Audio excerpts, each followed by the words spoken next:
In a neighborhood forgotten by time, between houses lined up like tired soldiers, there was a residence that seemed to not belong in the landscape. Its windows were always closed, and the weeds grew through the cracks in the sidewalk as if trying to get in. Anyone passing by looked away, not because there was anything wrong in sight, but because the presence emanating from that place was too subtle to name, yet impossible to ignore.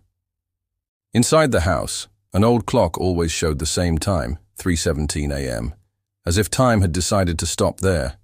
It was a living house, but not in the welcoming sense of the word. Live like a body that insists on standing, even after the soul is gone. It was in this scenario that Emily returned. Not because of longing, but because of a lack of choices. After years of wandering from city to city, carrying light suitcases and heavy empties, she returned to the only place that still recognized her, even if in silence. The smell of damp wood and unspoken memories greeted her at the entrance. The key turned in the lock with difficulty, as if time had also learned to resist.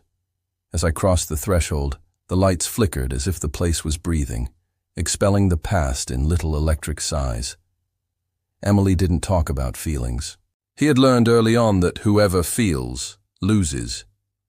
Love, for her, always came with too high interest. He grew up watching his mother write letters that she never sent, and his father putting dishes on the table for people who wouldn't return. As a teenager, silence became armor. She didn't say it hurt.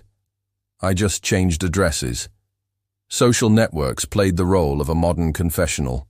There I posted photos with ironic captions, selfies with filters, and phrases borrowed from someone who was probably also trying not to look broken. Life was a sequence of quick connections, touches that didn't require delivery. She learned the art of leaving first. I liked the lightness of not promising anything.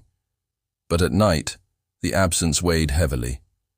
And it was one of those absences that brought her back. In the attic of the house, a trunk held the remains of a story that no one else told. Letters folded with surgical precision, cassette tapes with names written in pen, photographs of people smiling as if nothing could go wrong. It was there, among these pieces of an emotional puzzle, that Emily looked for clues about what it really meant to love. Because although she never said it out loud, there was a question that echoed silently in her chest. What if everything she knew about love was wrong? On cold Ohio nights, she would sit on the porch, watching other people's windows go out one by one, as if the whole world was giving up feeling at the same time. There was a sad beauty to the routine. Cars passed by, people laughed into their phones, dogs barked at nothing. Life went on as if no one had time to stop and look inside. Emily had. But I didn't know what to do with it. One morning, as she walked to the town's old diner, she recognized faces that she no longer recognized as hers. People had changed. Or maybe they had just hardened, like her. In the glass window, she saw her reflection among the worn signs. A woman who had learned not to cry in public, who knew exactly when to smile and when to disappear. Inside the counter, a gray-haired lady looked at her for a few seconds longer than necessary. I didn't say anything, but Emily felt she had been seen, and that disarmed her more than any words. Back at the house, he found a cassette tape at the bottom of the trunk. On it, the name Amaral was scribbled in a hurry. I didn't know who it was, but something about that tape weighed more than normal. He looked for an old radio, blew the dust off the port, plugged in the tape, and waited. A hiss. Then a voice. Serious, paused, intimate. It was someone telling a story, not one of love, but of fear. Fear of loving, of being left, of needing too much. The voice said, "Everyone wants to love, but no one wants to give in. Because giving in is tearing the skin off your chest and offering what's inside without knowing if you're going to hold it carefully or crush it for fun." Emily hung up before the end, not because of lack of interest, but because he understood too soon. Over the next few days, he began to notice the small details of the house, a portrait out of place, a folded scarf on the back of the chair, the tinkling of the window when it hit in the wind. Things that once seemed random now whispered forgotten stories.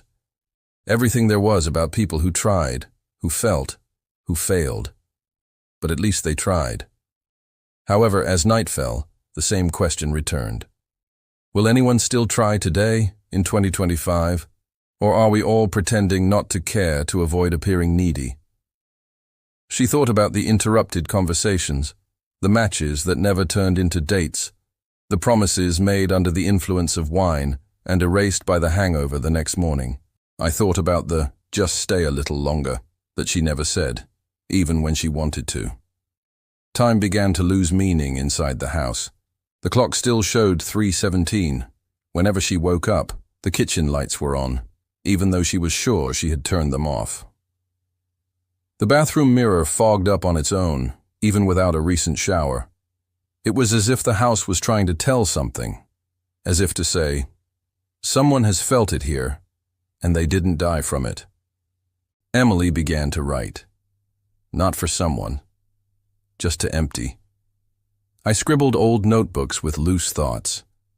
Why does silence weigh more when you have company? How long does it take to unlearn how to run away? Maybe love is not about security, but about courage. I didn't show it to anyone. But the words were like little lamps, illuminating previously dark corridors within her. One morning when the sky seemed lower, as if it was threatening to fall over the neighborhood, Emily opened her bedroom closet and found a box she had never noticed before. Inside, a letter addressed to her, written years ago, in her mother's handwriting. The letter didn't say much, just one sentence in the middle of the yellowed sheet. Daughter, love is not about protecting yourself. It's about allowing yourself to fall, knowing that someone can catch you. She read it without rushing. Then, he closed his eyes, as if he finally understood the enigma of a lifetime. On the last night before leaving, the house looked different. No less haunted, but more at peace. The lights didn't flicker. The clock turned. For the first time in years, the hand moved forward by 1 minute. 3:18 a.m. As if that small chronological gesture marked the beginning of something.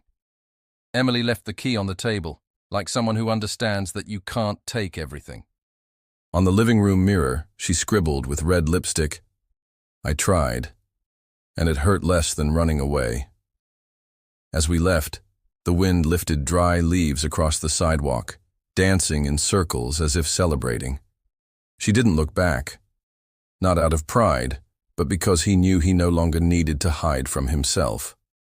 The love she sought in others was, from the beginning, in the act of finally surrendering, herself, the risk, the beauty of not controlling everything.